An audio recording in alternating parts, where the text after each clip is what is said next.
आज बसंत पंचमी है। आज से बसंत ऋतु का आगमन हो जाता है, लेकिन उत्तर प्रदेश में एक विवाद ऐसा चल रहा है जिसकी वजह से लगातार राजनीतिक गर्मी वाली ग्रीष्म ऋतु जारी है। सवाल पूछा जा रहा है कि क्या शंकराचार्य पर बंटेंगे तो हिंदू वोट घटेंगे। राजनीतिक पाठ्यक्रम को हमेशा याद करना जरूरी है। याद करिए, एक बार हिंदू बटा तो 2024 लोकसभा चुनाव में बीजेपी की 29 सीट अकेले उत्तर प्रदेश में घट गई। पूरे देश में 63 सीट घटी थी, यानी केवल हिंदू वोट के बंटने से कम हुई सीटों में अकेले यूपी से 46% सीट थी। अब फिर सवाल आ गया है कि हिंदू वोट बंटने से क्या 2027 में असर होगा, जहां 2017 के मुकाबले 2022 विधानसभा चुनाव में बीजेपी की पहले ही 57 सीट घट गई थी। 2017 में बीजेपी उत्तर प्रदेश के भीतर 312 सीट जीती थी। 2022 में सत्ता तो दोबारा ऐतिहासिक रूप से बनी, लेकिन तब सीट घटकर 255 पर आ गई थी।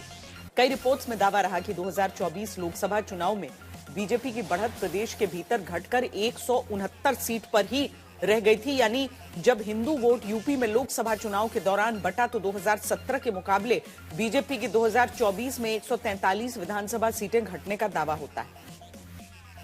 अब सवाल है कि अब क्यों हिंदू वोट के बंटने, बीजेपी की सीटें घटने की चर्चा हो रही है। तो वजह है शंकराचार्य विवाद, जहां मुख्यमंत्री योगी आदित्यनाथ बिना नाम लिए कहते हैं कि ऐसे तमाम कालनेमी हैं जो धर्म की आड़ में सनातन धर्म को कमजोर करने की साजिश रच रहे हैं।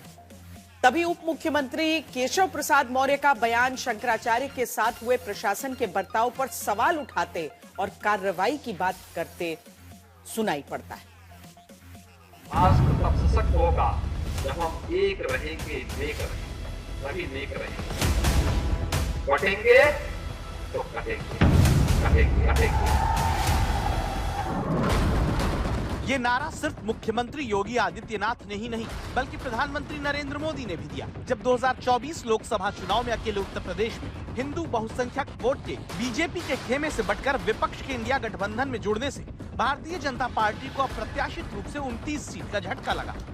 जब आप अलग अलग जाति में बटेंगे तो आपकी संख्या कम होगी, फिर कांग्रेस वाले आपका आरक्षण आपसे छीनेंगे।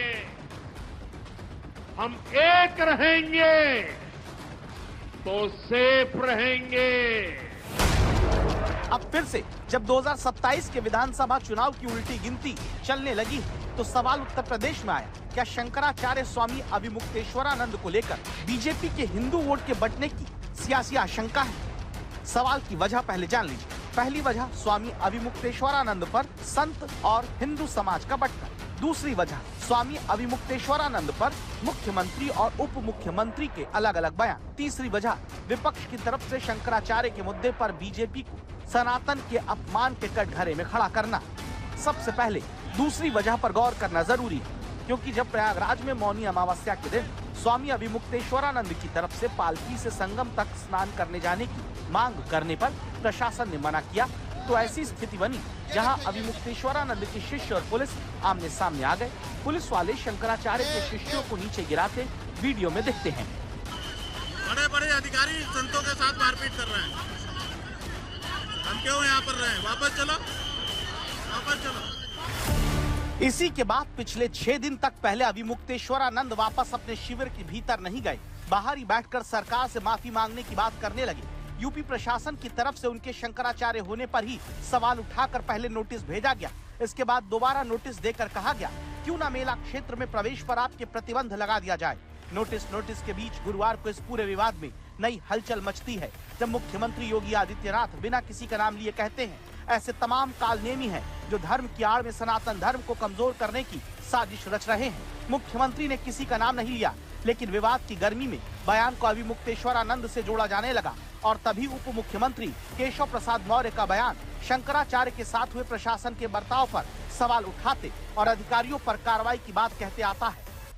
कोई धर्म के खिलाफ आचरण करता है, क्योंकि ऐसे तमाम कालनेमी होंगे जो धर्म की आड़ में सनातन धर्म को कमजोर करने की साजिश रच रहे होंगे। हमें उनसे सावधान होना होगा, उनसे सतर्क रहना होगा। जिन लोगों ने भी किया है उसकी जांच करके, जो उनकी जांच करके जो भी किसी भी पूज्य संत आचार्य को, शंकराचार्य जी को, किसी भी संत का भी अनादर हमारे यहाँ करने का वो नहीं है। अगर कोई ऐसा किया होगा जांच करके कार्रवाई करेंगे, लेकिन उनके जो भी ऐसा किया है उसकी जांच करके कार्रवाई करेंगे। लेकिन अभी पहला ये है, भगवान शंकराचार्य जी के चरणों में प्रार्थना करता हूँ कि वो अपना जो भी विरोध है उसको समाप्त करके संगम स्नान करके मिले। इसी के बाद ये सवाल आने लगे। एक तरफ उत्तर प्रदेश का प्रशासन स्वामी अविमुक्तेश्वरानंद की शंकराचार्य होने की पदवी पर सवाल उठाता है, माघ मेले में उन्हें प्रतिबंधित करने की चेतावनी का नोटिस देता है।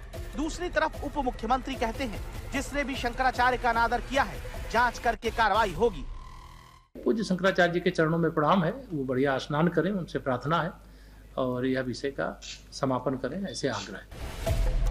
एक तरफ बिना नाम लिए कालनेमी कहना, दूसरी तरफ पूज्य शंकराचार्य जी के चरणों में प्रणाम करना, विपक्ष को बैठे बिठाए मौका उत्तर प्रदेश में मिल गया। इससे बड़ा अधर्मी काम क्या हो सकता है? और सनातनियों का अपमान, पूजनीय शंकराचार्य जी को नोटिस देना, उससे पहले उन्हें स्नान से रोकना, उनके जो सहयोगी हैं, जो कम उम्र के हैं, उनके साथ जो व्यवहार हुआ, जो वीडियोज आए हैं जहां पर चुटिया पकड़ करके या उनका जो अपमान किया, जिस तरीके से लाठी मारी और जिस तरीके से उनको कपड़े उतार के पीटा है, कोई कल्पना कर सकता है कि मुख्यमंत्री अपने आप को योगी कहते हों, संत हों और संत की सरकार में ऐसा कुछ हो रहा हो? आखिरकार क्या है इसके पीछे, साजिश क्या है? समाजवादी पार्टी को तो बोलने का अधिकार ही नहीं है। समाजवादी पार्टी के बारे में एक कहावत चरितार्थ होती है कि सूप बोले तो बोले, चलनी क्या बोले जिसमें 72 छेद। दूसरी कहावत, 100 चूहे खा के बिल्ली हज को चली। समाजवादी पार्टी को जवाब देना होगा कि जब अयोध्या धाम में कारसेवक इकट्ठा हुए, निहत्थे कारसेवकों पर गोली क्यों चली थी? क्यों सरयू माता के जल को खून से आपने रंगा था? आप ढोंग कर रहे हैं। आपको सनातन संस्कृति से कोई लेना देना नहीं है। समाजवादी पार्टी को इतिहास कभी माफ नहीं करेगा।